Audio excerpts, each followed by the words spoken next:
വർഷമായിട്ട് ഉദ്ഘാടനം ചെയ്യപ്പെടുമ്പോൾ നമ്മളിലും ആ ഒരു ചിന്ത ഉണ്ടാവണം. യേശുവിനെ മറ്റുള്ളവരിലേക്ക് എത്തിക്കുവാനുള്ള വേദികളായിട്ട് നമ്മുടെ കൂട്ടായ്മകളും രണ്ടാമത്തെ കാര്യം, മാനന്തവാടി രൂപത ഇത് കുടുംബ നവീകരണ വർഷമായിട്ട് ഈ വർഷം 2025 ഡിസംബർ മുതൽ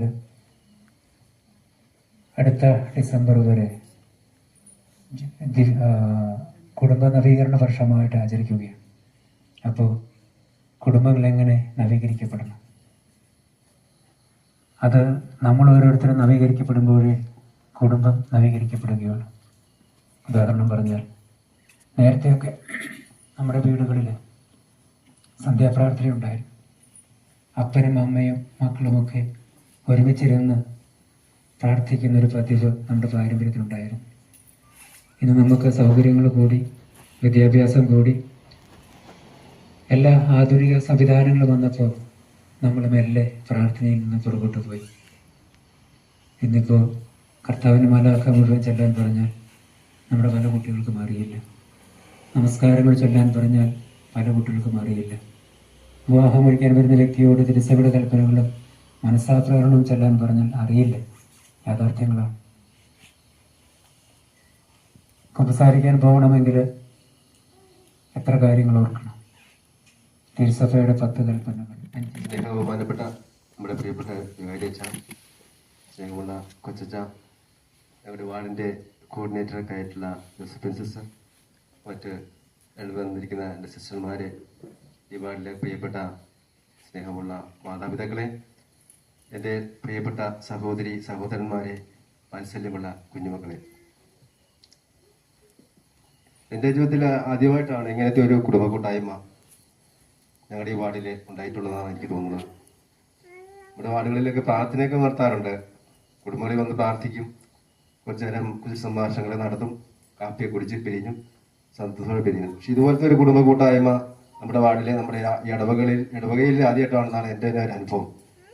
ഇതിനുമ്പ് നടത്തിയിട്ടുണ്ടോ എന്ന് എനിക്ക് അറിയത്തില്ല. ഇപ്പം നമ്മുടെ കുടുംബങ്ങളിൽ എല്ലാവർക്കും തിരക്കുകളാണ്. പരിസരം അയൽവാക്കന്മാർ ആയിട്ടുള്ള ആളുകൾ തമ്മിൽ കാണുവാനോ സംസാരിക്കുവാനോ ബന്ധപ്പെടുവാനോ ഒന്നും സമയമില്ല. എല്ലാവരും തിരക്കിൻ്റെ പിന്നാലെ പാഞ്ഞു പോയിക്കൊണ്ടിരിക്കുകയാണ്. പരിസരത്ത് കാണുമ്പോൾ ഒന്ന് ചിരിക്കുവാനായിട്ട്, ഒരു സന്തോഷവാക്ക് പറയുവാനായിട്ട്, ഒരു ഹായ് പറയുവാനായിട്ട് ഒക്കെ എല്ലാവർക്കും തിരക്കുകളാണ്. കുടുംബങ്ങളിൽ തന്നെയാണെങ്കിലും പലപ്പോഴും നമ്മുടെ ഉള്ളിൽ സ്നേഹമുണ്ട്, ദൈവമുണ്ട്. പക്ഷെ ആ സ്നേഹം പ്രകടിപ്പിക്കുവാനായിട്ട് നമ്മൾക്ക് ഓരോരുത്തർക്കും സാധിക്കുന്നില്ല. എനിക്കും എൻ്റെ ഭാര്യയ്ക്കും അല്ലെങ്കിൽ എൻ്റെ മക്കൾക്കും എൻ്റെ ഇടവേള ബാക്കിയുള്ള ഈ സമൂഹത്തിലുള്ള എല്ലാവർക്കും പ്രകടിപ്പിക്കാനായിട്ട് പലപ്പോഴും സാധിക്കുന്നില്ല. സ്നേഹം നമ്മളിൽ ഉണ്ട്. പക്ഷെ ആ സ്നേഹം പുറത്തേക്ക് കടന്നു വരുവാനായിട്ട്, ഒന്ന് ചിരിക്കുവാനായിട്ട്, ഒരു ഹായ് പറയുവാനായിട്ട്, സുഖമാണോ സന്തോഷമാണോ എന്ന് ചോദിക്കാനായിട്ടൊന്നും നമുക്ക് പലപ്പോഴും സമയം കിട്ടുന്നില്ല. അപ്പൊ ഇതുപോലുള്ള വേദികൾ അതിനെല്ലാം ഉപകാരപ്പെടുമെന്നാണ് എനിക്ക് തോന്നുന്നത്. പിന്നെ അതുപോലെ നമ്മുടെ കുട്ടികൾക്ക് ഇതുപോലെ എന്തെങ്കിലും കഴിവുകളുണ്ടെങ്കിൽ, കലാപരമായിട്ട് എന്തെങ്കിലും കഴിവുകളുണ്ടെങ്കിൽ അതൊക്കെ അത് പ്രകടിപ്പിക്കുവാനായിട്ട് ഉള്ള വേദിയൊക്കെ ആയിട്ട് ഇത് മാറുമെന്ന് എനിക്ക് തോന്നുകയാണ്. അതിന് വികാരിയച്ഛൻ ആദ്യമായിട്ട് ഇങ്ങനെ നമ്മുടെ ഇടവകയിൽ ഇങ്ങനെ ഒരു അവസരം ഒരുക്കുന്നതിന് പ്രത്യേകം വികാരിയച്ഛന് നന്ദി പറയുകയാണ്. ഈ നിമിഷങ്ങളിലൊക്കെ ഇത് വലിയ സ്നേഹത്തിന്റെ ഒരു കൂട്ടായ്മയാണ്. നമുക്ക് പരസ്പരം സ്നേഹിക്കുവാനും പങ്കുവയ്ക്കുവാനായിട്ട്, നമ്മുടെ ദുഃഖങ്ങളും സന്തോഷങ്ങളും ഒക്കെ ഒന്ന് പരസ്പരം അങ്ങോട്ടും അയൽവാസികളൊക്കെ ആയിട്ട് പങ്കുവയ്ക്കാനുള്ള ഒരു അവസരമായിട്ട് ഈ വേദി ഞാൻ കാണുകയാണ്. ഞാൻ കൂടുതലൊന്നും പറയുന്നില്ല, ഞാൻ എൻ്റെ കടമയിലേക്ക് കിടക്കുകയാണ്. ഇങ്ങനെ ഒരു അവസരമെല്ലാം ഒരുക്കി തന്ന് ഇങ്ങനൊരു കൂട്ടായ്മയെ സംഘടിപ്പിച്ച നമ്മുടെ പ്രിയപ്പെട്ട വികാരി അച്ഛന് ഈ സ്നേഹത്തിന്റെ കൂട്ടായ്മയിലേക്ക് ഞങ്ങൾ സ്നേഹത്തോടെ സ്വാഗതം ചെയ്യുകയാണ്. അതുപോലെ തന്നെ പ്രിയപ്പെട്ട കൊച്ചച്ഛനെ ഈ വേദിയിലേക്ക് സ്നേഹത്തോടെ സ്വാഗതം ചെയ്യുന്നു. നമ്മുടെ വാർഡിലെ കോർഡിനേറ്റർ ജോസഫിൻ സിസ്റ്ററെയും മറ്റ് 2 സിസ്റ്റർമാരെയും ഞങ്ങളുടെ സ്നേഹ കൂട്ടായ്മയിലേക്ക് സ്വാഗതം ചെയ്യുന്നു. പിന്നെ ഞങ്ങളുടെ 20 കുടുംബാംഗങ്ങളുണ്ട്. അടുത്തിലെ മാതാപിതാക്കൾ, എൻ്റെ സഹോദരി സഹോദരന്മാർ, വാത്സല്യമുള്ള കുഞ്ഞുമക്കൾ, എല്ലാവരെയും ഈ സ്നേഹ കൂട്ടായ്മയിലേക്ക് സ്വാഗതം ചെയ്യുന്നതുകൊണ്ട് നന്ദി നിർത്തുന്നു. നന്ദി, നമസ്കാരം.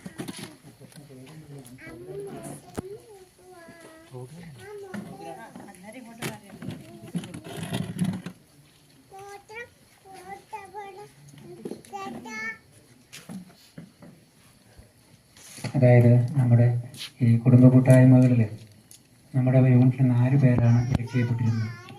മത്തച്ഛൻ കൈക്കാരനായിട്ട് പോയി, ഒരാളുടെ കുറവുണ്ട്. ഇനി മാർച്ച് മാസം വരെ ഉള്ളല്ലോ, അതായത് നമ്മൾ വരും. അതുകൊണ്ടാണ് ഞാൻ പിന്നെ അവന് ബാക്കി ഇദ്ദേഹം വളരെ ഭംഗിയായിട്ട് കൊണ്ട് നടക്കുന്നുണ്ട് ഇവിടെ. അപ്പോൾ ഒരാളില്ലെങ്കിലും കാര്യം കുറവുള്ളൊന്നും പറ്റില്ലെന്ന് വിചാരിച്ചിട്ടാണ്. അപ്പോൾ ഇതിൻ്റെ രീതി അനുസരിച്ച് 4 പേരിൽ ഒരാൾ പ്രസിഡന്റ്, ഒരാൾ വൈസ് പ്രസിഡന്റ്, ഒരാൾ ട്രഷറർ, ഒരാൾ സെക്രട്ടറി. ഈ പ്രസിഡന്റാണ് ശരിക്കും ഈ മീറ്റിങ്ങിൻ്റെ പ്രാർത്ഥന മീറ്റിംഗ് ഉൾപ്പെടെ ക്രമീകരിക്കേണ്ട വ്യക്തി. എന്നുള്ളതല്ല, അത് രേഖപ്പെടുത്തണം. എന്നിട്ട് പാരിഷ് കൗൺസിലിന് മുൻപുള്ള ഏതെങ്കിലും ഒരു ദിവസം ഈ നമ്മുടെ എല്ലാ യൂണിറ്റിലെയും സെക്രട്ടറിമാർ ഒരുമിച്ച് കൂടും, വികാരിച്ചനും കൈക്കാരന്മാരും. അപ്പോൾ അവിടെ ഈ സെക്രട്ടറിമാർ അവരുടെ യൂണിറ്റിലെ കാര്യങ്ങൾ, ചർച്ചകളൊക്കെ അവിടെ ലഘുവായിട്ട് പറയും. അങ്ങനെ എല്ലാ യൂണിറ്റുകളെയും പറയുമ്പോൾ അവിടുത്തെ പാരിഷ് കൗൺസിൽ സെക്രട്ടറി ഇതെല്ലാം ഒന്ന് ക്രോഡീകരിക്കും. എന്നിട്ട് ഈ റിപ്പോർട്ട് സിസിയും ക്രിസ്തുമസും ഈശോയും ഒക്കെ ആയിട്ട് നല്ലൊരു ബന്ധമുണ്ടെന്ന് നമുക്കറിയാം അല്ലേ? എല്ലാവരെയും നോക്കി സഹോദര സഹോദരി എന്ന് വിളിക്കുന്ന ഫ്രാൻസിസ് അസീസി, സ്നേഹിത എന്ന് വിളിക്കുന്ന ഈശോ.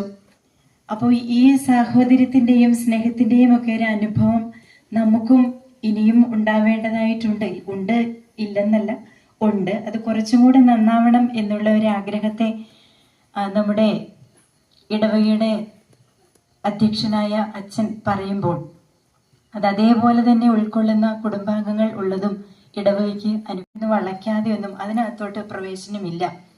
അപ്പോൾ ഈ ക്രിസ്തുമസിന് വേണ്ടി നമ്മൾ ഒരുങ്ങുമ്പോൾ നമ്മുടെ മനസ്സും ഒന്ന് താഴാനും, എല്ലാവരെയും ഉൾക്കൊള്ളാനും, എല്ലാവരെയും സ്നേഹിക്കാനും, എല്ലാവരും എന്നെപ്പോലെ തന്നെയാണ് എന്ന് അംഗീകരിക്കുവാനുമുള്ള ഒരു മനസ്സ് ഓരോരുത്തർക്കും ഉണ്ടാവട്ടെ എന്ന് പ്രാർത്ഥിക്കുന്നു.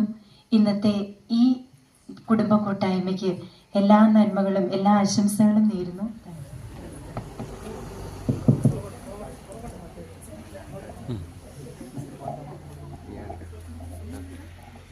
ആദ്യമായി ഞാൻ ചെയ്യാൻ പോകുന്നത് ആശാരി ബലം മുറിക്കുന്നതാണ്.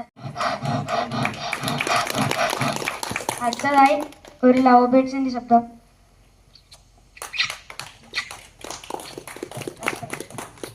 അടുത്തതായി പെടക്കോഴി.